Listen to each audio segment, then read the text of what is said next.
Terima kasih Anda masih bersama kami. Bagi Anda yang baru saja bergabung, kami hadirkan kembali 3 berita utama hari ini. Diduga karena konsleting listrik, pabrik kardus ludes bahkan ambruk rata dengan tanah. Diduga dibunuh, seorang perempuan ditemukan bersimbah darah dengan kondisi leher tersayat di Kabupaten Bogor.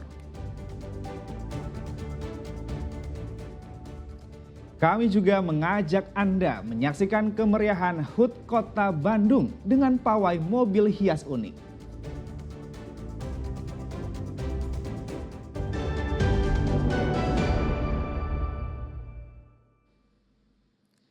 Warga Ciasem Subang menggelar ruat bumi dengan mengarak hasil bumi dan berebut gunungan sedekah bumi.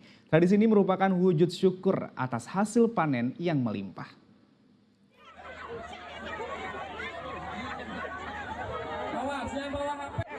Warga langsung berebut gunungan sedekah bumi yang berisi sayur-sayuran dan buah-buahan. Ya, tradisi tahunan warga Desa Dukuh, Kecamatan Ciasem, Kabupaten Subang merupakan bentuk syukur mereka terhadap hasil panen yang melimpah. Warga mengaku senang bisa membawa pulang hasil bumi tersebut. Hasil bumi yang didapat akan dikonsumsi bersama keluarga. Mereka percaya gunungan yang didapat menjadi simbolis sebagai bentuk keberkahan. Ruat bumi, ya tapi seneng semuanya diambil, buah-buahan, padi, berkah alhamdulillah. Apa? Ambilnya kacang panjang, kasis, bonteng, paria. Ini untuk ruat bumi, ambil berkah. Ini ambil, iya untuk dimakan. Sebelumnya, warga mengarak hasil bumi berupa aneka sayuran dan buah-buahan keliling desa. Selain sebagai bentuk syukur, tradisi ini juga untuk mempererat hubungan antar warga dan melestarikan budaya leluhur yang sudah diwariskan turun-temurun. Kebetulan kan para petani dikenakan udah bikin zaman leluhur, misalkan itu memperingati kirab ruat bumi. Alhamdulillah panitia waspada dari paginya pakai pantun yang meruatnya, dalam ruatnya pantun. Nanti kalau malamnya itu golek. Harapannya apa? Yang harapannya maksudnya tujuannya para petani ini karena kan merasakan yang udah alami ya, masih ada kesuburan tadinya. Ya, besing aya nu butuh ieu mangga canda aya. Tidak ada kerugian para petani. Usai mengikuti kirap dan berebut gunungan, warga disuguhi hiburan tradisional seperti kesenian pantun, kecapi ruat, dan wayang golek. Zainal Arifin melaporkan dari Subang. Angin kencang menerbangkan atap bangunan masjid di Cirebon, Jawa Barat. Selain itu juga ada sekitar 40 rumah yang mengalami kerusakan. Allahu Akbar. Atap bangunan masjid di Kabupaten Cirebon seketika terhempas begitu angin kencang disertai hujan deras menerjang. Bahkan hingga menghantam 2 rumah di sampingnya di Kecamatan Pleret, Jumat siang. Tak hanya bangunan masjid yang rusak parah diterpa hujan angin, namun ada 40 rumah warga yang juga mengalami kerusakan. Kejadian bermula saat hujan menerjang kawasan ini lalu disusul dengan datangnya pusaran angin. Sebagian warga yang tengah beristirahat dibuat panik dengan suara gemuruh dari atap rumah warga yang terbang dan berjatuhan. Saya lihat depan rumah, saya lihat itu ada sepandek itu terbang, yang sebelah sana di Jalan Demak itu 3 rumah, terbangnya 3 rumah dari yang rumah sepandek itu. Banyak Pak rumah warga yang terkena? Banyak di sekitar tadi Pak RT datang tuh ada 30 sampai 40 rumah sampai tahap 3 sih, sampai tahap 3. Data sementara ada 20 kepala keluarga yang terdampak hujan deras disertai angin kencang di 7 titik di Kecamatan Pleret. Sementara ini data-data yang masuk dari kami itu ada sekitar 20 kakak yang terkena dampak bencana, kemudian ada 72 jiwa. Nah, kami juga sedang melakukan pengklasteran, pengelompokan mana yang rusak ringan, rusak sedang, dan rusak berat. Nanti setelah itu kita akan mengintervensi dengan bantuan lebih lanjut. Kerusakan umumnya terjadi di bagian apa Pak? Kerusakan paling umum di bagian atap yang terbang, kemudian juga bocor, ada pohon tumbang, ya seperti itu. Di berapa titik itu, Pak? Ada di sekitar 7 titik. Saat ini petugas bersama warga setempat masih melakukan perbaikan, khususnya atap rumah warga yang rusak. Beruntung, musibah angin kencang ini tidak sampai menimbulkan korban jiwa maupun luka. Maruli Habibi melaporkan dari Kabupaten Cirebon.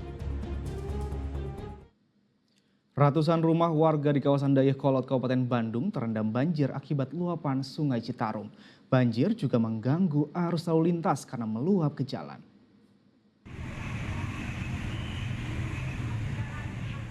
Banjir akibat curah hujan tinggi menyebabkan ratusan rumah terendam di Kampung Bojong Asih, Kecamatan Dayakolot, Kabupaten Bandung, Jumat siang. Ketinggian berkisar 1,5 hingga 1 meter. Selain permukiman, banjir juga menggenangi sejumlah ruas jalan dengan ketinggian mencapai 50 cm sehingga lalu lintas tersendat. Sejumlah kendaraan yang nekat menerobos banjir mogok di tengah jalan karena mesin mati. Banjir dipicu meluapnya Sungai Citarum usai diguyur hujan selama lebih dari 3 jam. Sampai pukul 8.15 saat ini kisaran ketinggian air 30 cm.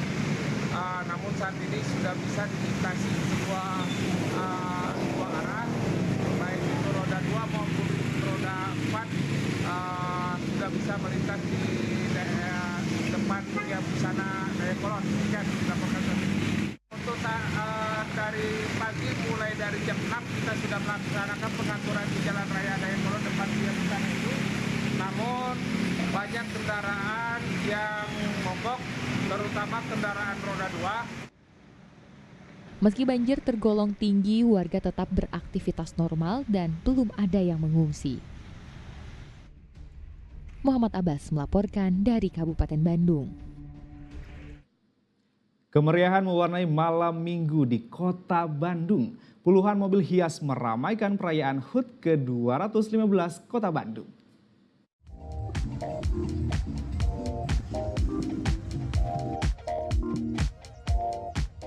Dihiasi beragam lampu, pawai mobil hias melintasi jalanan kota Bandung Sabtu malam.